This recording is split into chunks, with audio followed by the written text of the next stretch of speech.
Breaking tonight, new fallout from the latest Clinton controversy, this time involving one of the best-known journalists in the country, and how he was defending the Clinton Foundation on TV without disclosing the donations he made in private.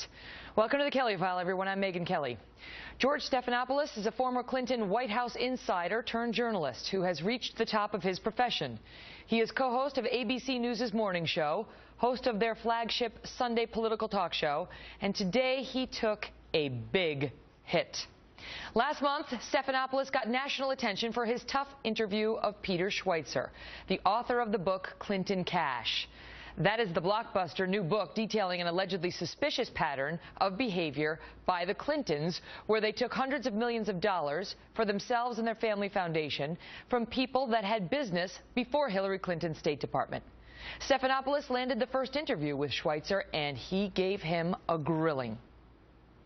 Do you have any evidence that a crime may have been committed? We've done investigative work here at ABC News, found no proof of any kind of direct action. There's no evidence at all that Hillary Clinton got directly involved in this decision. Do you have any evidence that she actually intervened in this issue? The Democrats have said this is indicative of your partisan interest. They say you used to work for President Bush as a speechwriter. You're funded by the Koch brothers.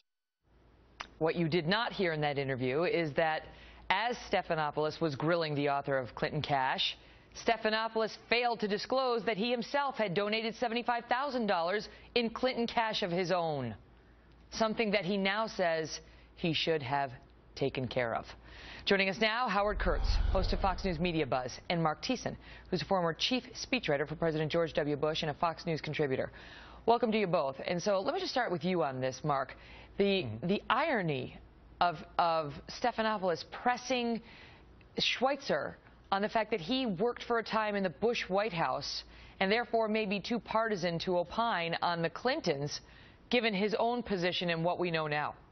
No, that's amazing. And I'm going to do, by the way, Megyn, what Stephanopoulos didn't do, disclose the fact that Peter Schweizer is a friend of mine. We worked together in the Bush White House. We have a speechwriting firm together, and I'm a friend and admirer of Peter Schweizer.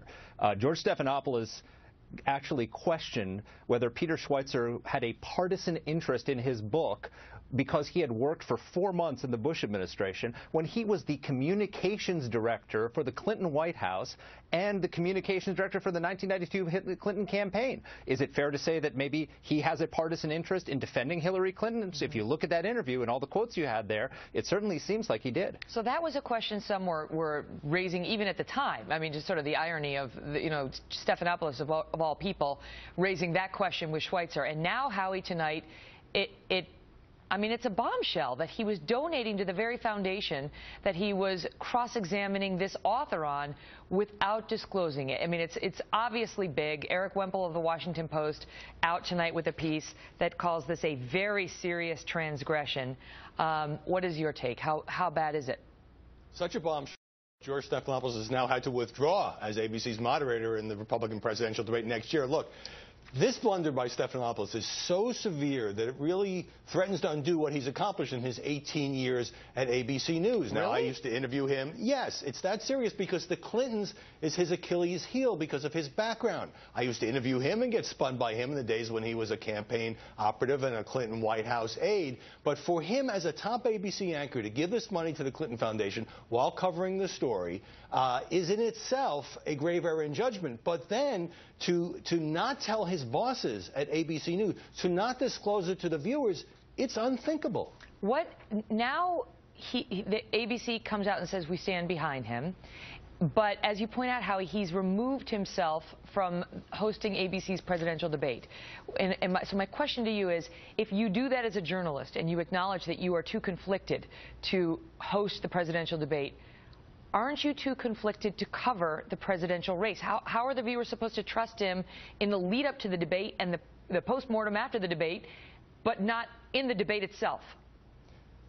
the point is, he's going to be covering if ABC doesn't change its mind on this. It wouldn't even give him a rhetorical slap on the wrist, covering the campaign of a woman he worked with as First Lady. Now, look, the Clinton Foundation does some good work around the world. News Corp, which is the sister corporation of Fox News, has made a major donation. But it's different for Stephanopoulos as a news anchor. And I just watched an interview he did just over 2 weeks ago on The Daily Show, where Stephanopoulos said, talking about the Clinton Foundation, everybody knows that when donors give that money, what you get is access and the influence that comes with access. And yet, he didn't disclose it. You know, when you listen to that interview, Mark, that he did of Peter Schweizer, he was tough on him, and that's fine. And I want to point out for the record that that interview followed a package, you know, a taped piece that basically outlined the allegations of the book and offered almost no defense of the Clintons. So the interview has to be remembered in that context.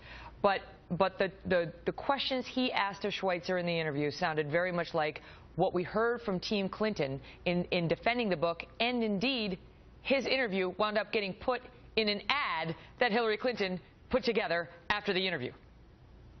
No, it's amazing. And look, I mean, if you remember, when this book came out, the Clinton campaign talking points were Peter Schweizer has no evidence, that phrase, no evidence. And I remember when we were on talking about it when it first came on, you said that's pretty weak defense. But if you look at his interview, he repeated almost every time he spoke, he used some version of the phrase, no evidence. There's no evidence that Hillary Clinton went directly into this decision. The Clintons say you've produced no evidence, and I still haven't heard any direct evidence. We have no evidence of government action. No evidence, no evidence, no evidence. He was echoing the Clinton campaign's talking points for debunking Peter Schweizer's book. So I think, quite frankly, with his history as having been a paid operative for Bill and Hillary Clinton, he should not have been doing that interview in the first place.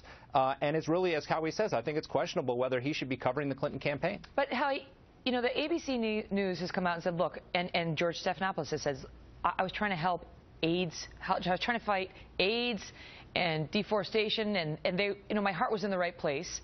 And it was just a mistake of not disclosing it. And it was an honest mistake. In your view, is the problem the donations, the failure to disclose, both? What is it?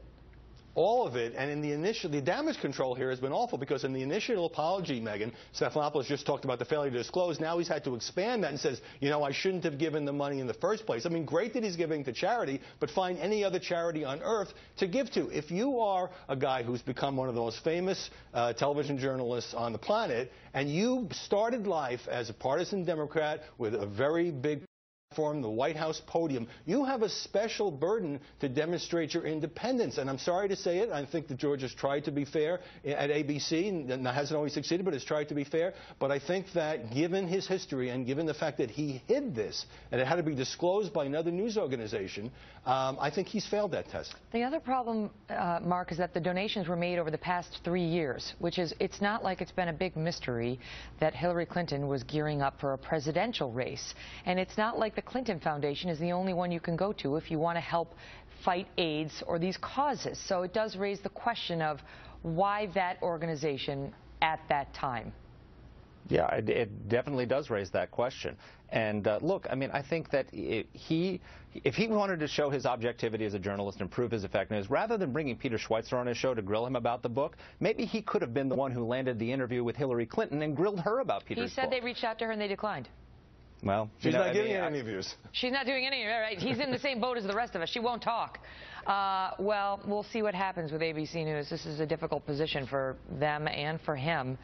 And we'll continue to follow it. Guys, thank you both. Thanks, Megyn. We've also got breaking news.